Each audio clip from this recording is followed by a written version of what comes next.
אזרחי ישראל, אחיי ואחיותיי, זהו ערב מרגש. এটাও কি বিশ্বাসযোগ্য? হয়তো সময়ই বলে দেবে। কথা হচ্ছে নেতানিয়াহুর ভাষ্য নিয়ে। তিনি নাকি বলেছেন যে যুদ্ধ করার আর কোনো বাসনা তার নেই।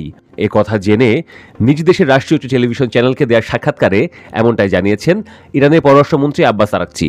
আরাকচি কথাটা জেনেছেন রাশিয়ার প্রেসিডেন্ট কার্যালয় থেকে। ওই কার্যালয় বলছে, পুতিন ও নেতানিয়াহু টেলিফোনে কথোপকথনেই নেতানিয়াহু তার ইচ্ছার কথা পুতিনকে জানিয়েছেন। আরাকচি বলেছেন, রাশিয়াতে আমাদের যে রাষ্ট্রদূত দেশি প্রেসিডেন্ট কার্যালয় থেকে বার্তাটি পেয়েছেন। আরাকচির কথায় মিল পাওয়া যায় পুতিনের কথায়। গত বৃহস্পতিবার তাজিকিস্তান সফরকালে রুশ বার্তা সংস্থা তাসকে দেয়া এক সাক্ষাৎকারে পুতিন বলেন যে বেনিয়ামিন নেতানিয়াহু তাকে ইরানের কাছে একটি বার্তা পৌঁছে দেওয়ার অনুরোধ করেন। বার্তাটি হল, তেল আবিব আর তেহরানের সাথে উত্তেজনা বাড়াতে আগ্রহী নয়। পুতিন বলেন, আমরা ইসরায়েলের সঙ্গে আস্থাপূর্ণ যোগাযোগ বজায় রেখেছি।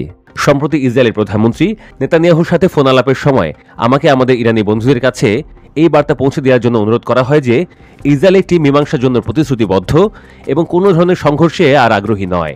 আল জাজিরার প্রতিবেদন মতে গত 6 অক্টোবর নেতানিয়াহুর সঙ্গে টেলিফোনে কথা বলেন পুতিন। ফোন আলাপে মার্কিন প্রেসিডেন্ট ডোনাল্ড ট্রাম্পের গাজা পরিকল্পনার পাশাপাশি মধ্যপ্রাচ্য পরিস্থিতি নিয়েও কথা বলেন তারা।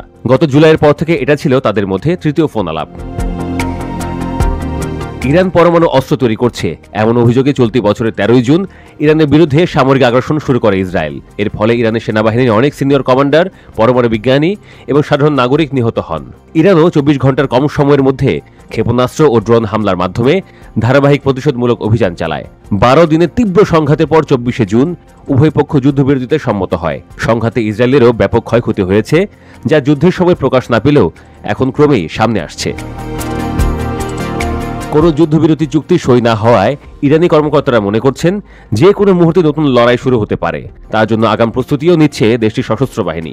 ইরানের সর্বোচ্চ নেতা আয়াতুল্লাহ আলী খামেনি নিজ দেশের ক্ষেপণাস্ত্রের পাল্লার সব সীমা তুলে নিয়েছেন বলে ইরান ইন্টারন্যাশনালের এক প্রতিবেদনে প্রকাশিত হয়েছে অতি সম্প্রতি। এটি কার্যকর হয়ে থাকলে তা গত জুনের ভয়াবহ সংঘাতের পর তেহরানের প্রতিরক্ষা অবস্থানে সম্ভাব্য বড় পরিবর্তনের ইঙ্গিত বলেই মনে করা হচ্ছে।